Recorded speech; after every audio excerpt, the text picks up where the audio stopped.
Hey everybody, this is Dan, and back with another video, March 29th, and had an early work day today, so I really wasn't too pressed about staying out later than I had to, so came on in, got in the shower, relaxed, had my cup of coffee. I'm good now. But I want to talk in this video about responsibility. Responsibility. And as parents, so I'm speaking to people that are parents, and if you're gonna be a parent, maybe this will help you. And basically, since I am an African American, I'm not a white man, so I have to talk from my perspective about my people. And if you can get something from this, if you have, kids, whatever, then that's great, man. But don't take it personal. I'm not a white man, so I can't talk about, raising white kids. I can only talk about how I raised mine. I didn't go to Europe and adopt a white kid like Angela Jolie likes to fly to Africa and pick up black babies. So I'm sorry. But back on point though.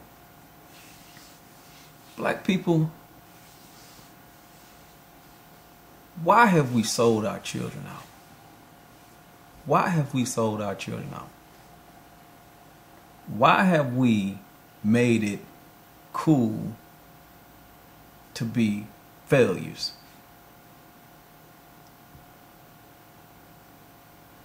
Why have we done that? Why have we released our children out into the world and said it's okay to disrespect yourself, disrespect the black woman, disrespect the black man, and be damn near dog level at some points? Look at the social media circus surrounding our children. When I say children, I mean young people too. Don't get me wrong. I'm not just talking about children. I'm talking about young adults. Whatever happened to respect, man? You say, oh, they can do what they want to do. But whatever happened to pulling your damn pants up? Wearing clean drawers if your damn pants hanging below your ass? Whatever happened to proper diction when you're writing? Whatever happened to proper English? Whatever happened to trying to project that you're trying to do something other than be a damn thug or a damn goon? We raising our children like we're trying to raise a generation of rappers. And I don't have nothing against rap. I love rap. Play it all the time. But I play it to sort of keep in touch with my young kids that I have. I figure, if I can listen to what these guys talking to, listen to who they talking to, listen to what they're talking about, I may have an ear to my teenage sons and my teenage daughters' vibe, so I can sort of interact with them and see what their mindset is. Because a lot of times you can tell what your kids are doing by what the local trends are, or the trends that are on the internet and stuff like that. That doesn't mean you have to allow them to engage in that, but it means that you are aware of that. Because back in the day, we had Sister Jones down the street that could watch your kids. But now you have to watch your kids via social media. You have to know what's going on with your children. But many of us don't know what's going on with our children, and we have just surrendered and let the streets take them. We've let the streets take them. We've let the system take them. We've let the streets take them. We've let that life take them. And I always tell people, there's two words that are similar. Both start with EXP. There's exposure, which comes first, then experience. We are giving our children free will when they don't have the experience for the exposures that we're allowing their free will to predispose them to. Now let me back up and clarify that. You're letting your children go out there and have grown-up experiences when they are just being exposed for the first time to grown-up events, and they can't handle it. And the next thing you know, you sent a little pea out there in the world, and the next thing you know, it's catapulted into a monster that you cannot control because the experience was too much for them, and it engulfed them. Because you have to know how to navigate out here in the world when you're dealing with certain situations that you go through. A lot of parents these days have not had the exposure to some of the things that their kids are exposed to. So how can we help them navigate if we've never done that? And that's where the problem of single parenthood comes in. Because where one may not have experienced it and can help their young people that are exposed to it, the other one may have experienced it. That's tag team and parenting. Okay. But you can't have an effective tag team if you have broken families. So it starts there, basically. But look at what's going on. It's fashionable to take up for killers.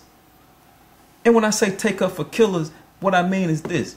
Why is it in the black community when a black person kills another black person, we have this no snitching code? Talk to me now. But we're all in the media being hypocritical, wanting somebody to be arrested for killing a black child, which is tragic, very tragic.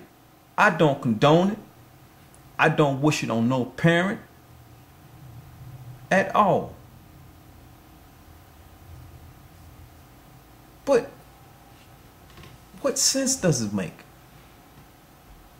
What sense does it make for you to get your pants dragging on the damn ground ass out there marching on Saturday wearing hoodies, and you go right back to the damn neighborhoods you live in, and Brother Robert's son get killed and everybody clam up, they ain't snitching, fuck the police? No, fuck you. Because you're the reason why your neighborhood is the way it is. And I don't want to hear all this stuff about, yeah, we know we were oppressed. We know that. We know it's been 400 years. We know that. But let me tell you something, man. When you already know the answers to all your ills, why the hell you ain't dealing with it? This is just straight talk, man. This is just straight talk.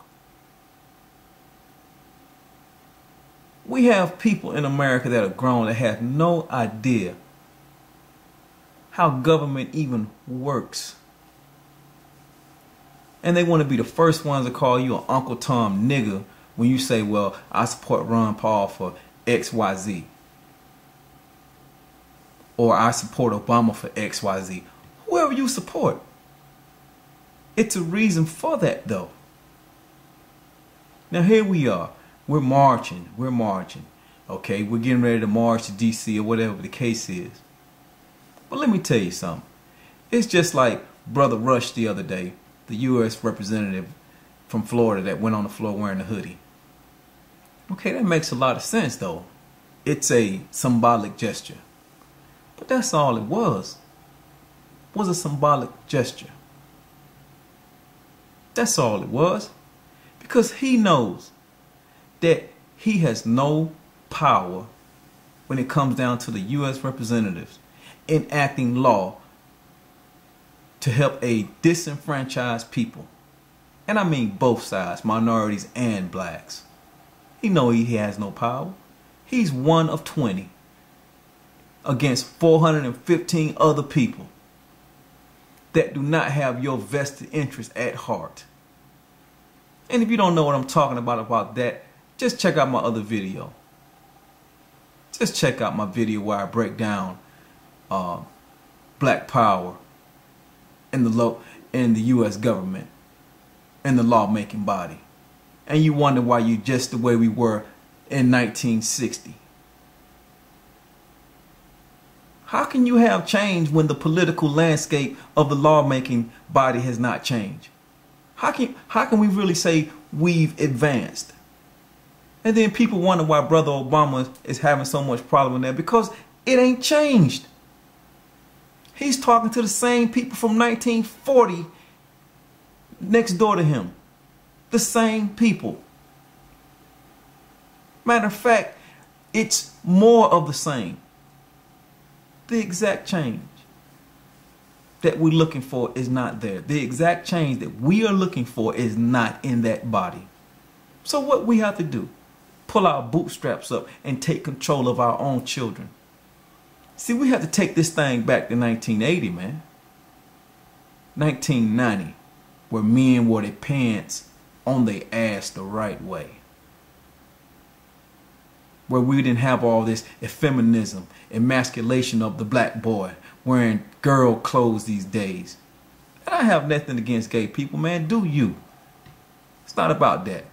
But damn it, if you ain't gay, don't wear women's clothes.